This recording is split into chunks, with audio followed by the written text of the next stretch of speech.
Hello, welcome back to the second ever episode of Movie Husband, singular. It's just Geoff here because Matt doesn't really do horror movies, but I couldn't let my thoughts on the viral sensation Longlegs go unspoken. I will keep away from spoilers here, but still talk in vague terms about how the film is structured, so if you'd rather go in completely blind, then I recommend seeing Longlegs before encountering this review. Longlegs is directed by Osgood Perkins, whose previous three films I'd characterize as impressive but flawed, the most successful of which for me was Blackcoat's Daughter. Being the son of famed horror icon Anthony Perkins, it's safe to say it runs in the family. Longlegs has FBI agent Lee Harker assigned to an unresolved serial killer case that takes an unexpected turn, revealing evidence of the occult. It stars Maika, Monroe, Nicolas Cage, and Blair Underwood. The unfortunate circumstance with Longlegs is one may never know the benefit of a blind viewing. If I queued this up one night on Shudder, no pomp, no circumstance, no hype machine, no marketing, would I feel the same way about it? However, now any honest criticism of the film is burdened by acknowledging whether the hype was warranted, whether this was the scariest film of the century, or an utter disappointment. And that's a shame because a critical narrative heightened by extremity formed before the film even hit theaters. On one level, I'm happy that a film of this nature is getting attention.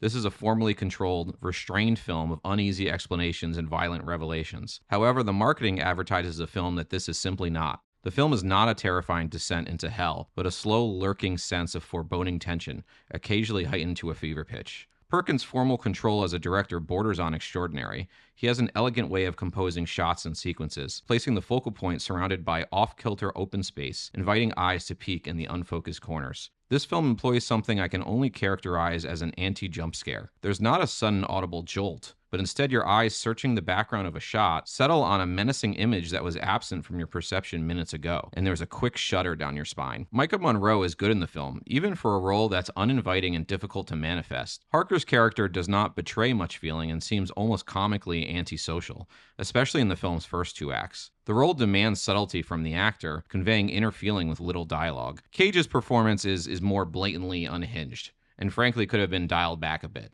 There's a moment where Nick Cage's character is repeating a phrase, increasing an octave each time to a cartoonish screech. All the while, the film's sound design swells in decibels and intensity, an attempt by Perkins to drown out the camp with menacing resolve. It's effective, mostly. Longlegs' true weakness is in its script. Its concept is interesting and eerie. You can feel the influence of horror history in the film, aggregating everything from supernatural thriller to serial killer procedural to 1980s satanic panic. However, the film strains credulity as it provides answers. The delicate balance and eternal struggle of horror is how much to reveal. Too little explanation and the audience feels cheated. Too much explanation and the creepy mystery dissolves. The balance is almost impossible, and very few films achieve it, and Longlegs is sadly no exception.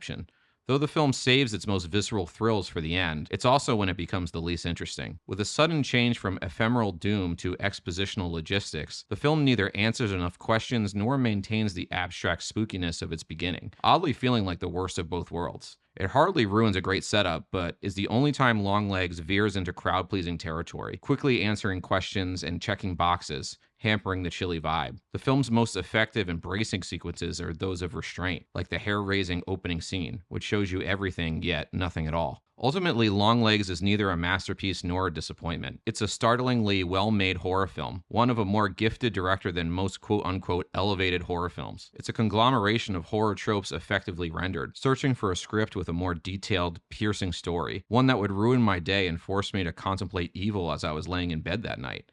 That's not what Longlegs is. It's often chilling, occasionally thrilling, almost always unnerving, but too unfocused to bludgeon on impact. Perkins is clearly a director with a masterpiece in him, and even though Longlegs is not it, it does feel like we're creeping closer to a time when the nun will be selling a nightmare instead of a doll. I'm going to give Longlegs a B. But most importantly, what did you guys think of Longlegs? Did you see it? If not, go check it out in theaters and comment below, and we will see you next time.